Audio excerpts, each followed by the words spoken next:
And guys, like sinabi namin nung last video, we're going to create a benchmark. Pero simpleng benchmark na siya, guys. Hindi siya sobrang technical, hindi siya yung mga Cena bench or anything na ganun. We're going to use an old school to na na pang benchmark, yung Heavens benchmark kung familiar kayo doon. So yun guys, start kami dun sa pag-benchmark namin under 3050 o yung pinaka niya, dedicated niya. Hindi muna dito sa XG na external. So yun guys. Ang gagamitin kong parang pinaka threshold is yung high settings. Naka high settings lang ako rito guys. So i-run ko na siya. Para may lang kayo. Ayan, basic edition lang yan guys para may idea kayo. Hindi siya technically sobrang bigat. Para lang kayo magkaroon kayo ng idea dun sa difference ng dalawa. So right now under 3050 we're playing around yan, under high to 76 na nakasaksak na tong nakasaksak din po yung type C. So ngayon, click na natin yung benchmark, yun natin kung ano makukuha natin results. So yan guys. Right now, siguro sa frame hanggang lang ako hanggang frame number 5 kasi from there lahat na ng shades nakuha natin guys. So ayan siya. 57, no? Tama. Tapos ayun, sa mga hindi masyadong detailed na na yan, 80,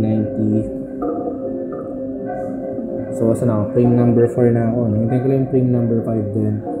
Magsiswitch na ako dun sa RTX sa RX 6850M. Okay. So yun, okay na guys, yun siya. So ngayon ang gagawin ko guys, nakita niyo nakasaksak na, tama. So meron yung switch sa likuran guys. Wait, pakita natin. Ay wait, hindi ko makita. Dito tayo sa Dito tayo. May switch yan dun sa ibang yan, may switch yan. Yan, switch. Yan po, nakasaksak na siya. So ngayon guys, i-open ko na yan. Switch. Ayan. Click to switch to XG Mobile. Okay. Then, yan. Stop ko muna yan. Yan, stop all anyway. Activate muna natin yung ating external na graphic card. Oh yeah. Take your time. Actually guys, na ako. High gagamitin ko ulit para sake lang ng comparison. Pero later, iraran namin siya ng high. Kasi, ng high. Sorry, ng ultra. Ultra settings namin siya mamaya. So, ayan na. Yun na siya. 237 to 200 yan. 240. Let's stay on that. So, mga 230. Then from there guys, let's go na sa Mag-benchmark na ako. So, ayan siya.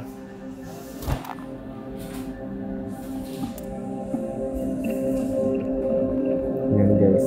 230. Tingnan natin kung ilan papalo siyang FPS dun sa second frame. Sa second scene. So, pumalo siya dun ng around 300. Ayan guys. Dun sa mga simple lang na Ayan, we're running 392 max FPS, standard na 60, 61, yan. So, yung minimum FPS niya guys is naka-stick sa 60 FPS. How good is that pagdating sa high? So, standard muna is 60. Hindi mo ma-encounter yung mga FPS dip if ever. So, yun, na-reach ko na yung, nakarating ko pala akong 6, no? So, stop ko yan guys. Ayan siya. Nakita nyo na yung difference. So, ngayon guys, what I want to do is try ko yung ultra settings guys. Although kanina try namin siya, may mga part na medyo nag-FPS dip siya, pero thinking ko that's na lang ng application So punta ako sa ito ultra mode. Yan lang ko na siya.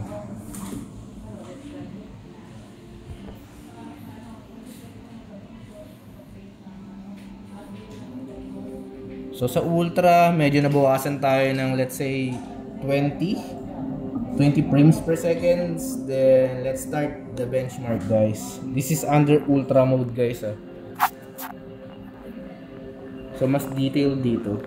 So medyo nakipag-trade out nga tayo ng rito Pero right now minimum frame rate niya is nag 102. Tapos 233 pa rin yung max FPS niya. Dito sa ano, we hit around 282 from the 300. So technically, pag nag-ultra kayo, be trading around 20 to 30 FPS. 368 din siya. I-run lang muna namin yan, guys. So, pwede, ano bang ano, i-clear lang namin dun sa XG ha. Guys, this is the intake. Nakita na namin yung outtake kasi kanina. Malamig kasi sa store. So, nakita namin agad binasa niya. Ito yung outtake niya, guys. Oh. Actually, tingin ko maririnig nila eh. Marinig nila yung ugong ng pan eh. Init. Yan, mararamdaman nyo siguro pag nilagay ko yung init dito. So, mararamdaman yung ugong ng pan. Yan, dito yung mainit. Tapos dito yung intake. Yan. Paras pala intake to. Intake. Yan. Pero single pan lang siya. Single pan. Pero ang lakas, no? Oo. Single pan. Lakas ng buga niya. Ayan. Tapos yung init niya talagang pwede ka ng ano, pwede ng heater kung sakaling ano, comforter. Sakaling pero malamig. ano, understandable yun guys. Sa side namin, understandable yun kasi naka-ultra settings kami right now eh. Along with the turbo mode.